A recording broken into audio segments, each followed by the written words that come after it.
আমিনুল ইসলাম বুলবুল ভাই কি পাগল হয়ে গেলেন নাকি? আর তার কথায় নেচে প্রতিষ্ঠান হিসেবে বাংলাদেশ ক্রিকেট বোর্ডও কি উন্মাদ হয়ে গেল নাকি? মানে আমার এই কথাগুলো অনেকের কাছে হার্শ লাগবে। আমি নিজে যে বলছি, আমার কানে এটি একটু কর্কশ হিসাবে বাজছে। কিন্তু আজকে বাংলাদেশ ক্রিকেট বোর্ড থেকে যে প্রেস রিলিজ দেয়া হলো, তাদের নির্বাচন কেন্দ্র করে জাতীয় ক্রীড়া পরিষদ যে তদন্ত কমিটি গঠন করেছে, সেইটা বিষয়ে উদ্বেগ জানিয়ে যেই সংবাদ বিজ্ঞপ্তি বাংলাদেশ ক্রিকেট বোর্ড দিল, তাতে করে আমি নিজেই তো ভীষণ রকম উদ্বিগ্ন। আরে দূর ও ক্রিকেট বোর্ডের উদ্বেগ আর কি? বুলবুল ভাই কি পাগল হয়ে গেলেন নাকি? প্রতিষ্ঠান হিসাবে বিসিবি কি উন্মাদ হয়ে গেল কিনা? আমি তো আসলে এই কনসার্নটাই এখন আমার কাছে সবচেয়ে বড় হয়ে দেখা দিচ্ছে। সেইটা কেন আমি বলছি, আমার আলোচনাটা শুনলেই বুঝতে পারবেন। এবং বুলবুল ভাইকে এই জায়গাটাতে আমার কাছে পাকিস্তান ক্রিকেট দলের ওয়ানডে ক্যাপ্টেন শাহিন শাহ আফ্রিদির মতো কেন আমার কাছে মনে হয়, তাও একটু কথা বলবো। ভাই যেই প্রেস রিলিজটা দিয়েছে সেইটার মোদ্দা কথা হচ্ছে গিয়ে হুমকি, থ্রেট। বিসিবি আইসিসির হাইকোর্ট দেখাচ্ছে। বিসিবি প্রেসিডেন্ট আমিনুল ইসলাম বুলবুল ভাই আমাদের ক্রীড়া প্রতিমন্ত্রী আমিনুল হককে থ্রেট দিচ্ছে, হুমকি দিচ্ছে। মানে এক অর্থে হুমকি, এটা সরাসরি হুমকি না থাকলেও বিষয়টা ওই রকম হুমকির পর্যায়ে চলে গেছে।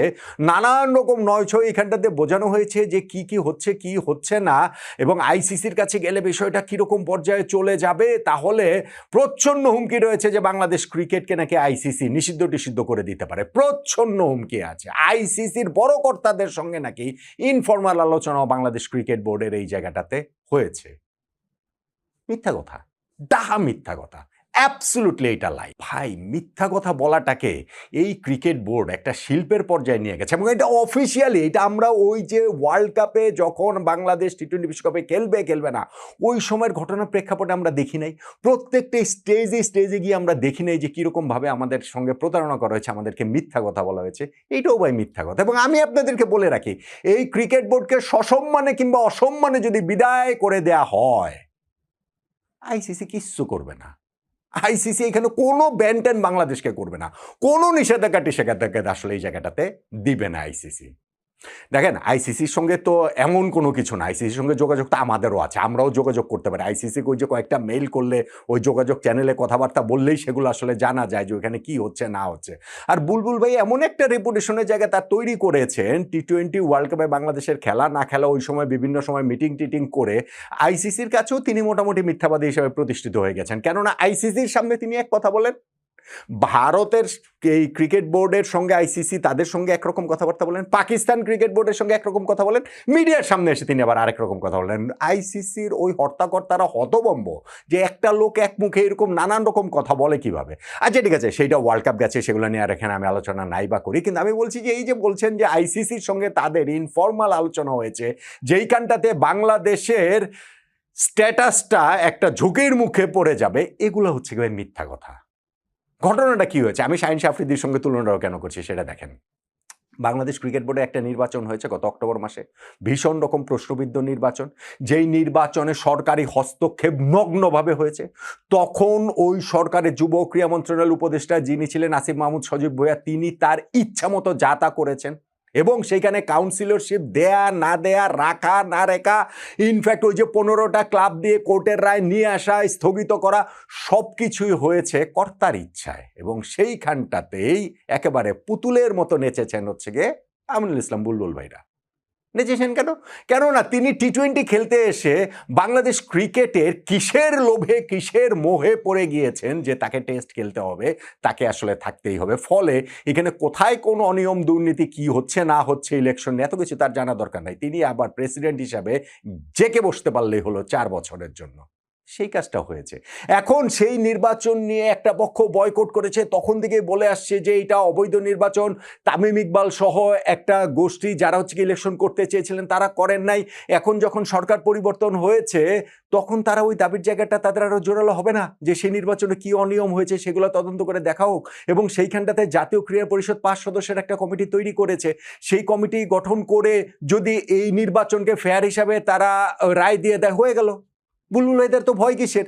একটা কমিটি করেছে সেই কারণে তাদের হাঁটু কাঁপাকাঁপি কেন শুরু হয়েছে? কেন তারা পাল্টা থ্রেট দিচ্ছেন? তারা এইখানটাতে ওই প্রেস রিলিজটার মধ্যে বলছেন যে এইরকম একটা কমিটি গঠন করা হয়েছে, কিন্তু বিসিবি সবসময় একটা স্বাধীন সংস্থা, এইখানে কোনো রকম কোনো এক্সটার্নাল যদি কোনো হস্তক্ষেপ হয় তাহলে আইসিসি যে কোনো পদক্ষেপ নিতে পারে। বিসিবি যখন ইলেকশন হয়েছিল তখন ওই পদক্ষেপ কেন আইসিসি নেয় নাই? তখন কি সরকারি হস্তক্ষেপ ছিল না? নগ্ন হস্তক্ষেপ ছিল না? অবশ্যই ছিল। আইসিসি তো তখন নেয় নাই, এবং তখন বিসিবি এরকম কোনো প্রেস রিলিজও দেয় নাই। তখন বুলবুল ভাইদের মুখে কোনো কথা ছিল না, তখন ফারুক ভাইদের মুখে কথা ছিল না, তখন পাইলট ভাইদের মুখে কথা ছিল না, রাজদের মুখে কথা ছিল না, ফাইম ভাইদের মুখে কথা ছিল না, মিটু ভাইদের মুখে কথা ছিল না। এখানে কারো নাম উল্লেখ করে নাই, কিন্তু যখন বিসিবি এই ঘটনাটা জানাবে প্রেস রিলিজের মাধ্যমে, অবশ্যই তাদের প্রত্যেকের সায় নিয়েই তো এই জিনিসটা করা হয়েছে না? তো তারা ওই সময় ওই সরকারি হস্তক্ষেপ হয়েছে সেগুলো নিয়ে তাদের কোনো কথা নাই, কিন্তু এখন ওই নির্বাচন প্রক্রিয়াটা কি হয়েছিল সেইটা নিয়ে জাতীয় ক্রীড়া পরিষদ যদি একটা তদন্ত কমিটি করে এবং সেই কমিটি যদি পুরো ঘটনাটা ফ্যাক্ট ফাইন্ড করার চেষ্টা করে ফাইন্ডিংসের জায়গাটা থেকে, তাহলে হচ্ছে কি তাদের একটা আপত্তির জায়গা, এবং তারা হচ্ছে কি থ্রেট দিয়ে দিচ্ছেন। মনে হচ্ছে আমাদের নতুন ক্রীড়া প্রতিমন্ত্রী যিনি হয়েছেন আমিনুল হক, তাকে থ্রেট দিচ্ছেন যে না, বাংলাদেশে এই ক্রিকেট বোর্ডের এই নির্বাচন নিয়ে এগুলো যদি করা হয় তাহলে কিন্তু আইসিসিতে থেকে বাংলাদেশকে নিষিদ্ধ করে দেয়া হবে, ঘন্টা করা হবে, কিছুই করা হবে না, এগুলা কোনো কিছুই হবে না, কোনো আইসিসি নিষিদ্ধ করবে না। তারা যে নির্বাচনটা প্রশ্নবিদ্ধ নির্বাচন করেছেন, তারা যে এই নির্বাচনে অনেক নয়ছয় করেছেন, এবং এই তদন্ত কমিটি গঠন হওয়ার পর তারা যে ওই সত্যের মুখোমুখি হতে হবে, সেই নার্ভাসনেস থেকে তারা এই জাতীয় কথাবার্তা বলছেন, তারা এই জাতীয় প্রেস রিলিজ দিচ্ছেন, এই জাতীয়ভাবে তারা নিজেদেরকে ডিফেন্ড করার চেষ্টা করছেন যে না, এটা ধরা যাবে না, ছোঁয়া যাবে না, এই নির্বাচন নিয়ে কোনো কথা বলা যাবে না। আইসিসি ভাই কিছুই করবে না। আপনি যদি এখন তদন্ত করে দেখা যায় যে সেই নির্বাচন হচ্ছে গিয়ে ঠিকঠাক মতো প্রপারলি হয়, আবার নির্বাচন হবে, প্লেন এন্ড সিম্পল, আবার নির্বাচন হলে অসুবিধা কি? আইসিসির সমস্যাটা কি? সো আইসিসির যে হাইকোর্ট দেখাচ্ছে বিসিবি, এইটা আসলে কিছুই হবে না, বরং এইখানটাতে আমি মনে করি যে তারা বিসিবি একটা স্পোর্টস ফেডারেশন হিসাবে এনএসসির বিপক্ষে বিদ্রোহ ঘোষণা করেছে বলে আমার কাছে মনে হয় এই প্রেস রিলিজের মাধ্যমে। ক্রীড়া প্রতিমন্ত্রী আমিনুল হকের বিপক্ষে বিসিবি প্রেসিডেন্ট আমিনুল ইসলাম বুলবুল বিদ্রোহ ঘোষণা করেছেন বলে আমার কাছে মনে হয়, কেননা তারা থ্রেট দিচ্ছেন পরোক্ষে যে বিসিবি নির্বাচন নিয়ে যদি কিছু করা হয় ওই তদন্ত কমিটি সেই ক্ষেত্রে হচ্ছে গিয়ে আইসিসি নাকি বাংলাদেশের স্থিতিশীলতার ব্যাপারে একটা তারা যে কোনো পদক্ষেপ নিতে পারে, মানে পরোক্ষে বোঝাচ্ছেন বাংলাদেশকে আসলে হচ্ছে গিয়ে ইন্টারন্যাশনাল ক্রিকেট থেকে ব্যান করে দিতে পারেন। এত ভয় কিসের? এবং আমি যে জিনিসটা বলছিলাম যে শাহিন শাহ আফ্রিদির মতো করছেন আমাদের এই আমিনুল ইসলাম বুলবুল ভাই, সেইটা কেন বলছিলাম, ওই যে পাকিস্তানিরা কয়েকদিন ধরে খুব ক্রিকেটের চেতনা আমাদের শিখালো না?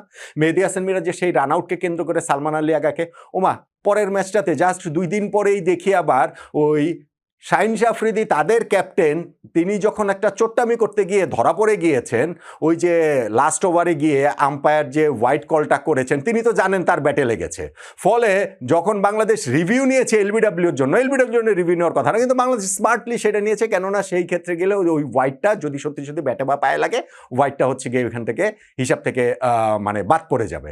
তো সেইটা নেওয়ার সাথে সাথে শাহিন শাহ আফ্রিদি সে কি রাগ, মনে হয় যেন তারা চুরি করবেন সেই অধিকার তাদের রয়েছে, চোরদের চুরি করার অধিকারটা দিতে হবে। তা আমিনুল ইসলাম বুলবুল ভাইদের অবস্থা এখন দেখি ওই রকম, যে ইলেকশনটা আমরা প্রশ্নবিদ্ধ নির্বাচন করব, কিন্তু সেই প্রশ্নবিদ্ধ নির্বাচন করার অধিকার আমাদের দিতে হবে, সেই নির্বাচনে আমরা অনেক নয়ছয় করব, সেই নয়ছয় করার অধিকার আমাদের দিতে হবে, সেই নয়ছয় ইলেকশন নিয়ে কোনো তদন্ত করা যাবে না। মানে ওই যে রাষ্ট্রীয় পর্যায়ে যেমন ইন্ডেমনিটি দিয়ে দেওয়া হয়, তো তাদের এই নির্বাচনের ব্যাপারটাও কি ইন্ডেমনিটির মধ্যে কি আওতায় নিয়ে আসা হবে নাকি, যে না ঠিক আছে এটা নিয়ে ধরা যাবে না, ছোঁয়া যাবে না, কথা বলা যাবে না, এই নির্বাচন যা হয়েছে সেইটাই হবে, এটা কি হয় নাকি? এগুলোই করেন নার্ভাসনেস থেকে, একদম নার্ভাসনেস থেকে। আমি এই জন্য বলছিলাম যে আফ্রিদিদের ক্ষেত্রে যখন হচ্ছে গিয়ে তাদের ক্ষেত্রে একরকম, আবার তারা যখন এখানে ভুক্তভোগী তখন অন্যরকম হয়ে যায়, ঠিক তেমনি বুলবুল ভাইদের ওই নির্বাচন নিয়ে কোনো কথাবার্তা ওই সময়টাতে নাই, সরকারি হস্তক্ষেপ নিয়ে কোনো কথাবার্তা নাই, কিন্তু এখন যখন সরকারি হস্তক্ষেপ হয়েছে কিনা, নতুন সরকার এসে সেটা তদন্ত করতে চাইছে, সাথে সাথে তারা আইসিসির হাইকোর্ট দেখানোটা শুরু করে দিয়েছেন। আমি আপনাদেরকে দায়িত্ব নিয়ে অনেক দিন ধরেই মানে আবারও 2টা কথা বলতে চাই।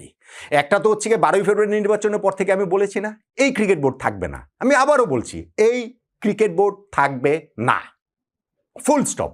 আমি বলেছিলাম ক্রিকেট বোর্ড 4 বছরের জন্য নির্বাচিত হয়েছে, কিন্তু ন্যাশনাল ইলেকশনের পরে 4 মাস এই ক্রিকেট বোর্ড থাকবে না। ন্যাশনাল ইলেকশনের পরে 1 মাস গেছে, যেতে দেন আরো 3 মাস, দেখেন এই ক্রিকেট বোর্ড থাকে কি থাকে না। নাম্বার 1, আমি আবারও বলছি, এই ক্রিকেট বোর্ড থাকবে না।